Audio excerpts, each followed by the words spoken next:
Hello दोस्तों, welcome to new video. आज के इस वीडियो में आपका फिर से स्वागत है। दोस्तों, आज की इस वीडियो में हम करेंगे आर्थिक प्रतिमान। ठीक है, आर्थिक प्रतिमान क्या होता है? देखिए, अर्थव्यवस्था में प्रतिमान या मॉडल शब्द का प्रयोग हम करते हैं। इसका अर्थ क्या होता है? देखिए, आर्थिक प्रतिमान का अर्थ होता है कि वास्तविकता की एक सरलीकृत व्याख्या होती है कि आर्थिक प्रतिमान में जो भी हमारे पास टर्म्स हैं, जो भी कंडीशन है, उसको क्या है, मैं एक रियल वे में दिखा देता है ये। ठीक है, सरल वे में।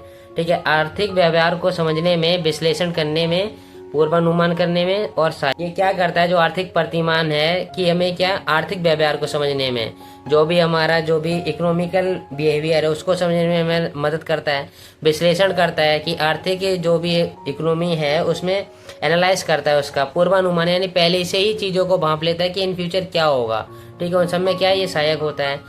समष्टि अर्थशास्त्र में यह समग्र अर्थव्यवस्था के लिए क्रियाकलाप को निरूपित करता है। ये क्या, जो भी मैक्रो इकोनॉमिक्स है उसमें क्या करता है, क्रियाकलाप को निरूपित करता है। जैसे ये, इसके बाद हमारा कौन सा स्टेप होना चाहिए। ठीक है, समष्टि अर्थशास्त्र के चर देख लीजिए, कौन कौन से चर हैं। आय हो गया, उत्पादन है, व्यय हो गया, निवेश हो गया, बचत, और ये क्या है, निर्यात। ठीक है दोस्त, ये हो गए किसके चर हो गए? समष्टि अर्थशास्त्र के चर हो गए।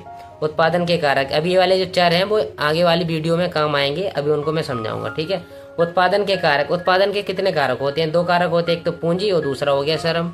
ठीक है दोस्त, अब हम चलते हैं वृद्धि दर। वृद्धि दर क्या होता है? यह वह दर होती है जिसके माध्यम से हमें पता चलता है कि हमारे पूर्व आय से और वर्तमान आय में कितना परिवर्तन हुआ। देखिए, सरल भाषा में क्या है, वृद्धि दर। जैसे कि आपके पिछले महीने कितनी इनकम थी? 10,000 रुपये, और ये आगे बढ़कर कितनी हो गई? अगले महीने ये हो गई 12,000 रुपये। तो जो आपकी आय में कितनी वृद्धि आई है?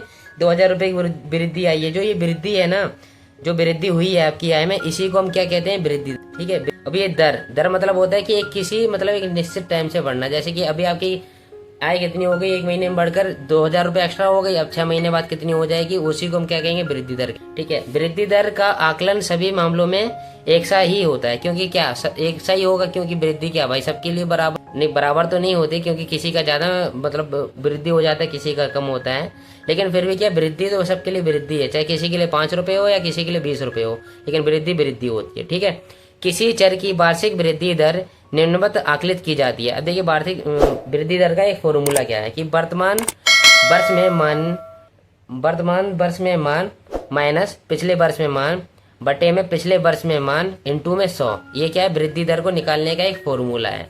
चलिए अब आगे देखते हैं। आगे हम दोस्तों देखेंगे कि ये जीडीपी, देखिए जीडीपी वृद्धि दर, इसको हम कैसे निकालेंगे? इसको हम निकालेंगे कि वर्तमान वर्ष की जीडीपी, जैसे कि अभी हमारे पास कितनी वर्तमान में कितनी जीडीपी है, मान लो 2,000 रुपये। ठीक है, और पिछले वर्ष की जीडीपी हमारे पास कितनी थी? 1,500 रुपये। तो करोड़ों में होगी, मान लेता हूँ। ठीक है, और पिछले वर्ष की जीडीपी यहाँ पर हम रख देंगे, यहाँ माइनस करनी है ना, यहाँ पर हम रख देंगे कितने? पिछले वर्ष की 1,500 आ जाएगी, और यहाँ पर मल्टीप्लाई में हम 100 कर देंगे। ठीक है, ये हमारा बन जाएगा फॉर्मूला। उसके बाद में आप इसको कैलकुलेट करोगे तो हमें क्या पता चल जाएगा, जो भी हमारी जीडीपी है कि वर्तमान जीडीपी और पिछले साल की जीडीपी में कितना चेंजेस आया है, कितना परिवर्तन आया है, वो आप क्या इस फॉर्मूले के थ्रू पता लगा। जीडीपी की सहायता से हमें आर्थिक समृद्धि का पता चलता है कि जैसे कि कितना प्रोडक्शन हुआ, कितनी हमारे पास सेविंग हुई, कितना कुछ हमने गेन किया। ठीक है, वो हम किसके? जीडीपी के थ्रू हम पता लगा सकते हैं।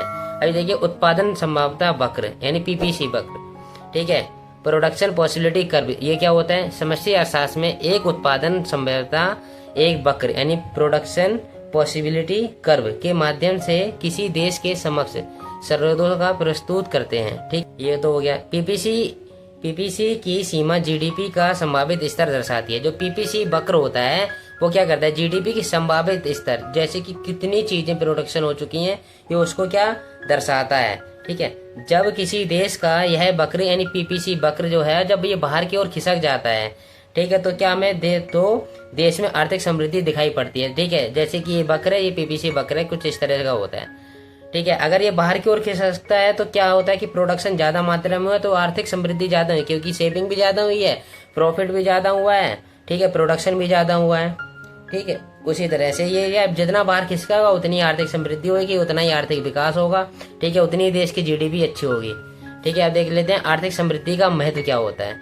किसी भी अर्थव्यवस्था की समृद्धि दर उसके वास्तविक सकल घरेलू उत्पाद की वृद्धि दर से दर्शाई जाती है। देखिए, जो आर्थिक समृद्धि होती है कैसे पता चलती है? जीडीपी के माध्यम से पता चलती है, उसी को दर्शाती है। प्रत्येक देश की समृद्धि दर भिन्न भिन्न होती है। ठीक है, ये क्या होता है कि आर्थिक जो समृद्धि होती है वो तो वो डिपेंड करता है दोस्तों कि कौन सा देश है कितना प्रोडक्शन कर रहा है। जैसे कि चाइना है, चाइना का जो प्रोडक्शन है, प्रोडक्शन इंडेक्स वो इंडिया से बहुत ज़्यादा आगे है। तो क्या होगा, वहाँ पर जो आर्थिक समृद्धि है वो इंडिया की तुलना में चाइना में बहुत ज़्यादा अधिक है। ठीक, आगे की आर्थिक समृद्धि की आवश्यक पूर्ण कैसे है, आय में वृद्धि करती है। जो आर्थिक समृद्धि होती है वो क्या करती है, जो आम लोग होते हैं उनके आय में वृद्धि करती है, जो कि बदले में उपभोग एवं बचत की ओर ले जाती है। जैसे कि आपकी आय पहले कितनी 20,000 थी, अब 20,000 से 25,000 चलेगी, तो क्या आपका कंजप्शन बढ़ेगा ना, उपभोग बढ़ेगा और क्या सेविंग भी ज़्यादा होगी। ठीक है, उच्चतर आय एवं निवेश की वजह से सरकार के कर राशि में भी वृद्धि होती है। ठीक है, इससे ये क्या होता है कि निवेश उच्चतर आय यानी आय हाई हो जाती है। निवेश की वजह से सरकार के कर यानी टैक्स में राजस्व में क्या वृद्धि होती है। निवेश ज्यादा मंदा करेगा तो क्या सरकार को तो प्रॉफिट होगा, क्योंकि एक वो सरकार को एक टैक्स दे। ठीक है, जीडीपी में वृद्धि, जीडीपी में ऐसे क्या बहुत ज्यादा वृद्धि होती है। प्रोडक्शन बहुत ज्यादा हो जाता है आर्थिक समृद्धि से, क्योंकि आपके पास पिछले साल कितना 100 करोड़ का मतलब 100 करोड़ इनकम थी आपकी, 100 करोड़ कमा पा रहे थे। लेकिन इस साल क्या आर्थिक समृद्धि इतनी ज्यादा होगी, 125 करोड़ होगी। तो जो 25 जो आया है वो आपका वो क्या है, यही तो है आर्थिक समृद्धि। अब इससे क्या आप ज्यादा प्रोडक्शन कर पाओगे, ज्यादा सेविंग कर पाओगे। ठीक है, ज्यादा लाभ कमा पाओगे। ठीक है, ज्यादा निवेश कर पाओगे। ठीक है, बेरोजगारी को कम कर, जो ये आर्थिक समृद्धि है बेरोजगारी को भी कम करता है, क्योंकि ये क्या करता है कि लोगों को रोजगार देता है। ठीक, सरकारी खर्च उन्नत राजकीय सेवाओं की ओर प्रवृत्त करता है। जो सरकारी खर्च होते हैं उनकी ओर हमें बताता है उनके। ठीक है, आर्थिक विकास समृद्धि से भिन्न होता है। जो आर्थिक विकास होता है वो आर्थिक समृद्धि, दोस्तों ये 2 टर्म है, ध्यान से समझना, एग्जाम में बहुत बार कंफ्यूज कर देता है। आर्थिक विकास आर्थिक समृद्धि से भिन्न होता है। जहां आर्थिक समृद्धि जीडीपी में वृद्धि दर्शाती है, वहीं आर्थिक विकास एक काफी वृद्ध संकल्पना है। देखिए, आर्थिक जो समृद्धि है वो क्या जीडीपी में वृद्धि दर्शाती है, लेकिन जो आर्थिक विकास है ये क्या है, काफी एक वृद्ध संकल्पना है। ठीक, ये दोनों पॉइंट अलग हैं। आर्थिक विकास में स्वास्थ्य, शिक्षा, बिजली, पेयजल, गरीबी की अभिधमानता, बुनियादी सुविधाओं में सुधार, वृद्धि आदि शामिल होते हैं। ठीक है दोस्तों, ये हो गया साहब। उसके बाद में अब यहीं तक वीडियो रहने देते हैं, क्योंकि वीडियो बहुत ज्यादा लंबी हो जाएगी। ठीक है दोस्तों, अगर वीडियो अच्छी लगी हो तो वीडियो को लाइक, चैनल को सब्सक्राइब करना ना भूलें। चलिए मिलते हैं किसी अगली वीडियो में, तब तक के लिए जय हिंद, वंदे मातरम।